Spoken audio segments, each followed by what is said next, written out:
Bonjour à tous et bienvenue dans cette nouvelle vidéo. Alors j'ai pris beaucoup de retard. Rouler, améliorer le bus, faire les montages, répondre aux commentaires. Enfin, au final je me dois. Alors c'est peut-être un peu dans un verre d'eau, mais je me noie quand même. Donc je sais pas trop ce que je dois faire. Alors ce qui me prend le plus de temps sur les vidéos, c'est suite aux demandes de pas mal d'anglophones et de francophones aussi qui préfèrent utiliser les sous-titres. Et vu la faible qualité des sous-titres automatiques, en fait, je les fais à la main. Et ça me prend un temps considérable. Donc je ne sais pas si je les enlève et à ce moment-là j'accélère, ou si je fais moins de vidéos, ou si je condense 3 étapes en une seule. Je sais pas trop. Vraiment, si vous avez des idées, des conseils sur le mieux à faire entre toutes ces solutions.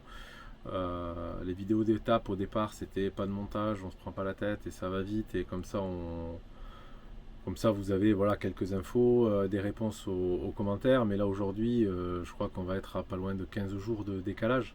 Oui, on est à 15 jours de décalage, donc si vous me faites une réponse là sur cette vidéo, je la verrai dans 15 jours. Donc difficile de vous faire une réponse dans la vidéo qui suit, quoi. Ça devient un peu compliqué. Donc soit je les zappe, je dis ok, il y a les étapes où il se passe pas grand chose, et tant pis pour les questions auxquelles je répondais, et je le fais pas. Soit je les condense, je sais pas du tout quoi faire. Voilà, en attendant, je vous laisse regarder celle-là. Elle a ni queue ni tête, mais on voit le déploiement des panneaux, ou le rangement des panneaux, le verrouillage des panneaux. Donc ça peut être assez intéressant. Vous êtes nombreux à me le demander, donc du coup ce serait pas mal. C'est pas mal plutôt. Voilà, bon visionnage. Arrêtez de vous moquer de moi. C'est pas beau de se moquer de moi.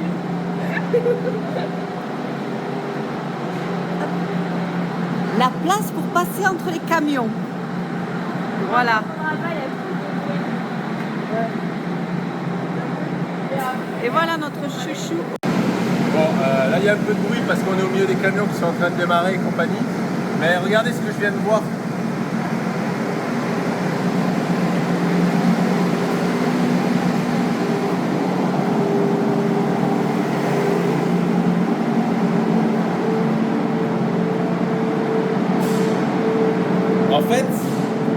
En fait, dans les bateaux, pour que les camions frigo puissent fonctionner sans émettre de monoxyde pendant tout le trajet, ils ont des prises triphasées.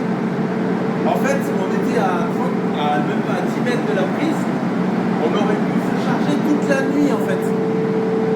Bon après, à ma décharge, je sais pas où est ma prise, parce que là c'est un modèle de prise que j'ai parce qu'on s'en était servi à Montpellier.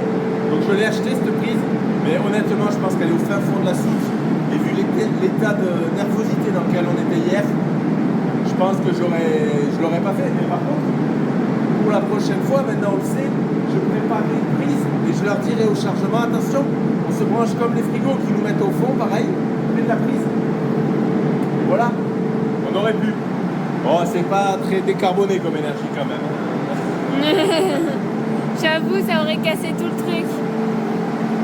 Parce que là, ça aurait été tour du monde avec du gasoil. Oui, mais après, quand t'arrives... Après, quand t'arrives sur le site, là, on a 50%, mais on aurait 100% là.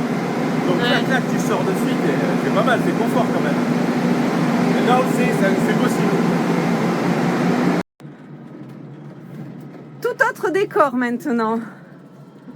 Les drapeaux sont plus les mêmes. Ça y est, on est en Espagne. On a passé tous les checks. Bon, le dernier, c'était plus de la curiosité pour voir comment c'était dedans. La police avait déjà fait tout le job et la Guardia Civile, elle a dit ouvre-moi. Et je pense que c'était plus de la curiosité, mais bon, ils étaient très gentils, c'était cool. Donc là, on va essayer de rejoindre notre spot. Donc le profil, j'en sais rien. On a 32 km à faire, on est à 50%. Donc je suis pas très inquiet. Donc là il faut que je prenne à droite. Ouais, tu dois pouvoir passer, de toute façon les camions passent. Il n'y a aucune difficulté là, aucune. Bon, il y en a un qui n'est pas passé quand même. Ouais.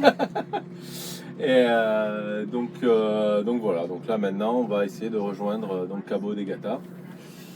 Surveille le GPS quand même. Hein. Ouais, je fais que ça, je surveille tout en fait. À Centro de Ciudad, ça c'est une bonne idée de passer par le centre-ville. Ouais. Je savais pas trop comment être embêté. Donc on est installé là pas loin d'Almeria, là on a fait 30 km après la sortie du bateau. Donc il y a un peu de vent, puis on a envie de rester cool. Donc on a déployé, vous voyez derrière, qu'à moitié. Mais je vais vous montrer ça de suite. Donc qu'à moitié en fait ça veut dire que les panneaux ne sont pas complètement sortis. Donc même s'il y a du vent là dans cette configuration là, il y a pas mal de vent. Et il bouge pas trop. Il bouge pas trop. Donc là on a fait pareil des deux côtés. Et par contre il faut que je fasse attention à chaque fois. Je sais pas si vous allez le voir.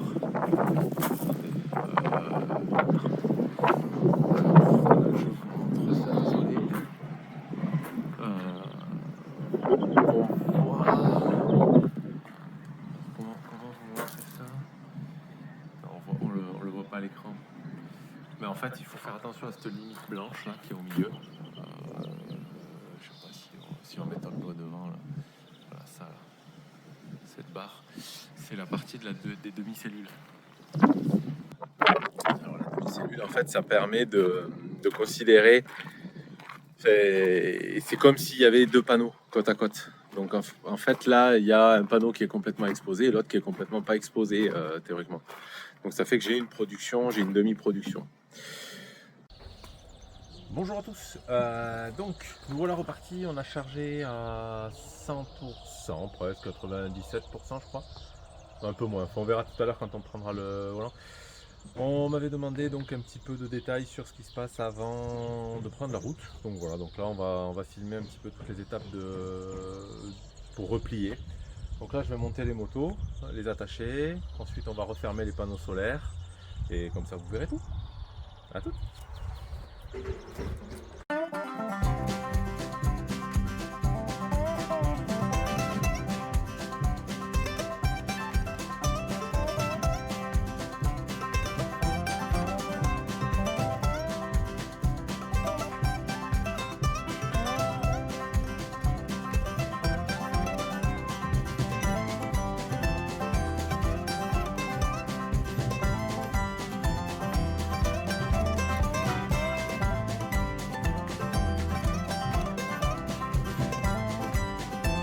Comme ça c'est assez facile, il n'y a pas besoin de trop forcer. Par contre quand on est un petit peu penché, il faut se battre contre la gravité et là j'ai des vidéos de l'or pendu à la sangle, ça vaut son pesant de cacahuètes.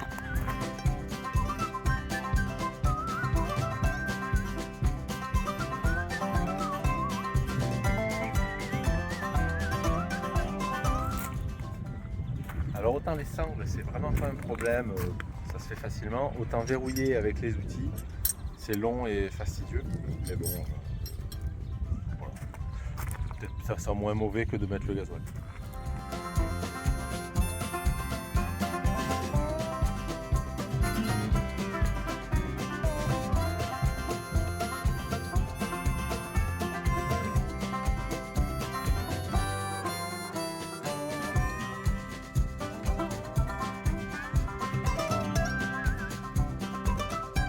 Donc voilà, il y a 8 points de verrouillage comme ça à faire. C'est un peu long, un peu très long. Donc pour verrouiller les panneaux solaires, il y a 8 points d'ancrage, 2 derrière chaque tiroir qui sont fixés sur les butées de fin de course. J'utilise des vis en M10 au cisaillement. Donc il n'y a aucune raison que ça bouge, donc je suis obligé de les serrer par contre. Ensuite je dois fixer les sangles, donc je les replie et je les fixe avec de scratch qui sont accrochés sous les tiroirs pour pas qu'elles pendent pendant qu'on roule et qu'elles se défassent, comme c'est arrivé d'ailleurs sur une vidéo précédente. Donc au final je suis obligé de déplacer 10 fois l'échelle à chaque fois. Donc au total, ça me prend une quinzaine de minutes, entre 15 et 20 minutes pour le verrouiller ou pour le déverrouiller. C'est sensiblement le même temps. Donc ça, ce sera bien évidemment modifié quand on aura électrifié la sortie et la rentrée des panneaux. Donc il n'y aura plus les sangles et je vais trouver un système de verrouillage. J'ai déjà quelques idées là-dessus pour ne pas avoir besoin d'utiliser du tout l'échelle et pouvoir déployer plus facilement.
Donc nous voilà partis pour 72 km, donc très petite étape. On a chargé avec le soleil, donc 100% solaire. On est à 98%, donc voilà, donc plutôt pas mal. On met un peu de coupe parce que ça monte, parce que je regarde pas trop le compteur de vitesse. On est à 47 km/h, 72 km. J'ai pas trop peur. Je vais y arriver même si je roule un peu fort. Donc on va essayer de rouler un peu normalement pour voir ce que ça donne en termes de consommation. Peut-être pas mettre... Ah si, on fait un bout de route, il y aura un bout d'autoroute. Donc on fera un petit peu de régulateur sur autoroute. Voilà. Et on a changé un petit peu de décor. Alors là, c'est les serres, hein, n'est-ce pas, d'Almeria. Voilà, ça y est, nouveau décor.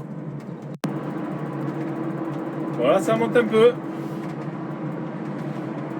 Ça monte un peu, je suis en 5e à 56 km/h, 1400 Nm.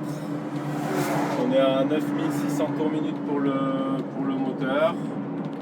Donc ça fait 950 tours minute pour la boîte. Là on est à 1400 Nm de couple. On est toujours à 50 km/h. Je ralentis pas plus, je reste dans ce couple là. Je reste là, 1400-1500 Nm.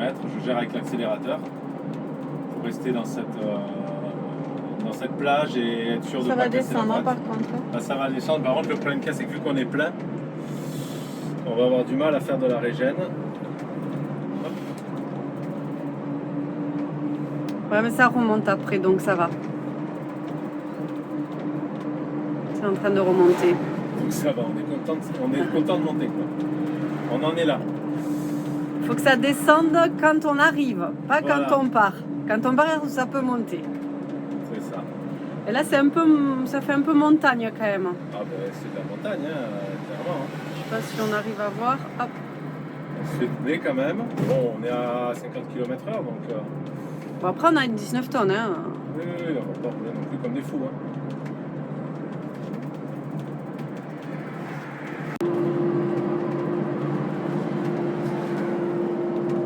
Bon, donc là on est sur l'autoroute. On est à 9000 tours, 9400 tours et 63 km/h. On consomme 76 kW en termes de puissance instantanée. Donc là 65 km/h, ça. Voilà, on roule quoi. Après on peut rouler plus vite. Alors je peux rouler plus vite? Non. Bon, je suis à 70 km/h. Donc, Non, mais arrête d'augmenter là. on est à 45, 44 degrés, 43 degrés, ça descend la température. Parce qu'en fait, on s'est lancé, donc ça, effectivement, lancé, ça a Je suis en 6e, je mets le régulateur de vitesse, donc je suis à 67 km/h. Donc ça fait 67 km/h, ça fait 9800 tours. Donc sachant qu'on peut monter à 12 000 tours, donc ouais, on peut rouler à 70, à mon avis, 75. Ça peut être un régime de croisière sans changer la réduction. Donc on continue à rouler là au régulateur. Donc ça monte pas mal quand même. Il y a un peu de descente, mais il y a quand même beaucoup plus de montée pour l'instant. Alors je sais qu'à la fin ça descend, mais pour l'instant on monte. Donc là, vous voyez, je suis en 6e, 1000 Nm. 1000 Nm pour rouler à 63 km/h en montée à 9600 tours minute. Voilà, donc bon, on est sur une vitesse quand même, somme toute raisonnable pour rouler sur cette voie. On pourrait rouler plus vite. Mais ça, on ne gêne pas la circulation du tout. On est quand même, voilà, on est loin d'être à l'arrêt. Donc là, on va attaquer une descente. J'espère que ça va faire un peu de régène parce que là on tapait 100 000 watts. On prenait 100 000 watts dans les batteries. Donc, par contre, peut-être que ça va avoir... peut-être qu'on ne va pas consommer tant que ça, mais ça risque d'avoir des impacts sur la chauffe des conducteurs. Là, il faudrait qu'il régène un peu, parce qu'on s'emballe. Hein. On a 70 km/h. Tu veux que je fasse les régènes, moi, que je ralentisse plus? Ouais. Je ralentis un peu plus. Donc là, je remets 100 000 watts dans les batteries. Là, c'est moi qui gère la régène. On est à 10 000 tours à 70 km/h. Vous voyez, c'est un régime qu'on peut... 70-75, c'est un régime qu'on peut maintenir. Ce serait pas trop difficile. Voilà, pour le moteur.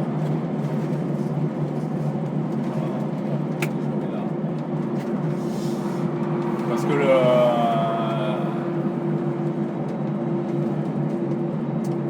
régulateur de vitesse laissait accélérer en fait le bus, puisque comme je vous avais dit, il a une marge de progression, que ce soit en montée, il va ralentir un petit peu, et en descente, il va avoir tendance à accélérer. Effectivement, en 6e, la plage elle est assez grande, donc il va se retrouver là à 60 km/h pour une montée. Et pour la descente, il va aller jusqu'à 70 km/h. C'est vrai que c'est pas très pratique. Ça peut se régler dans la Logic Board, il n'y a pas de souci.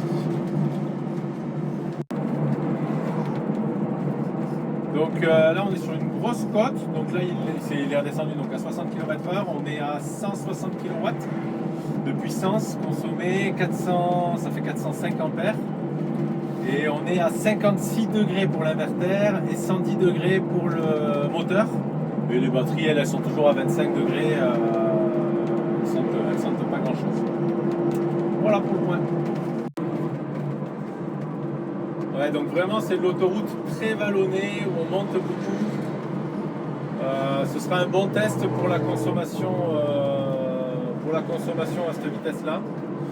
On a fait aussi de l'urbain et on a fait un petit détour parce que je me suis trompé, j'ai pas écouté le GPS, je le croyais pas. Ça m'a fait passer par des petites routes. Donc ce sera un petit peu faussé en termes de distance par rapport au GPS. Mais on fera le calcul de la consommation. Donc là on va être un petit peu en descente. Non, pas toujours pas, ça monte légèrement. Par contre les paysages sont très jolis. Ouais, hein. c'est magnifique. On l'avait déjà fait en diesel, hein, cette autoroute. Ouais, mais en tout cas c'est super joli.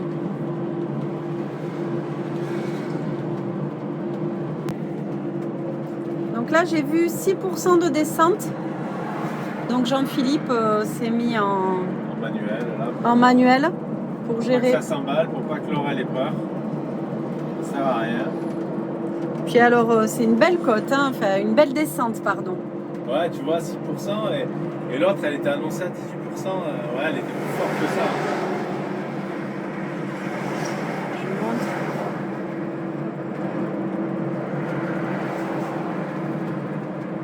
Ouais, ça descend bien en plus. Hein. Là, ça descend bien comme ça. C'est surtout qu'il y a un virage, elle fait la descente, c'est ça qui fait qu'elle est dans le... Oui, qu'il ne faut pas s'emballer.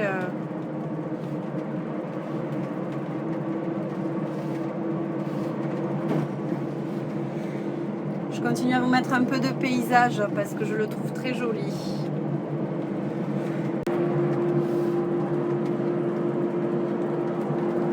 Ouais, dans cette vidéo, il n'y aura pas trop de questions parce que on a pris du retard, comme je vous disais depuis quelques vidéos, et on devait rester pendant une semaine sur notre premier spot en Espagne. Et quand Laure a vu le compteur à plus de 90%, elle avait la bougeotte. J'ai pas pu rester. Donc du coup, on bouge. Et donc du coup, on n'a plus trop de questions dans les commentaires sur la vidéo précédente parce que vous ne l'avez pas encore vu. Donc vous pouvez pas poser de questions. Là, il nous reste 19 km à parcourir. On est toujours à 54 degrés de température l'inverteur. Donc c'est vraiment très stable. La température batterie 28-25. Pareil, c'est vraiment stable. On est à 78,8% de batterie. Je sais pas, on a vu claquer 20%. Donc, Et la tension, elle a combien? attention, on est à 378 volts. Voilà, donc là, on va réattaquer une montée un petit peu. Ouais, c'est vallonné, c'est un bon test. C'est un bon test.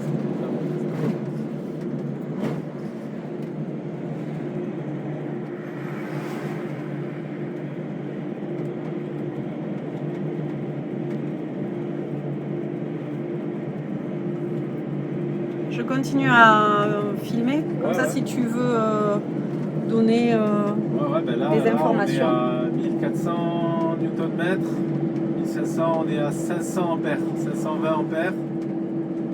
Ça commence à être un peu fort, 1600 Nm, donc ça c'est la valeur nominale de la boîte. Donc on est encore bon, on est à 925 tours minutes sur la boîte, comme si le moteur diesel était à 925 tours minutes. 64 degrés, voilà, là le moteur il est monté à 64 degrés, il peut monter jusqu'à 80 degrés hein, sans problème. Et là, le fait que on a fini la montée, et de nouveau il redescend à 57 degrés pour l'inverteur, 56, et ça redescend immédiatement. C'est vraiment au moment du coup de chaud là, qui monte et après il descend.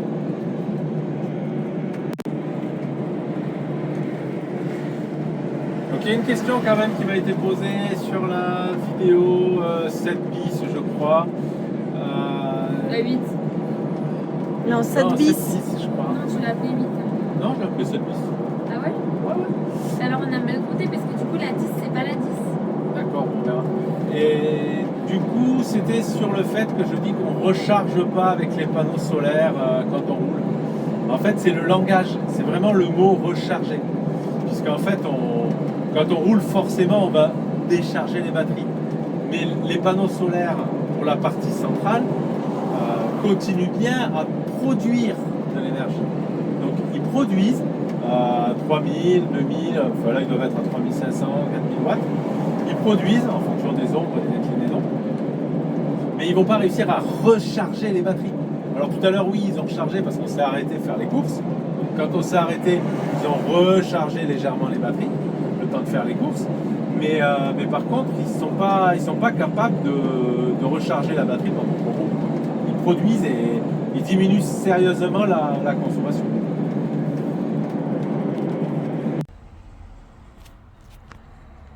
Bon voilà, on est arrivé. Donc on est à 74,7% de batterie. On a roulé sans faire attention, enfin sans ralentir pour la consommation, mais juste pour rouler, pour être à la bonne vitesse sur la route, pas être trop rapide dans les ronds-points, pas être trop rapide dans les petites routes. Voilà.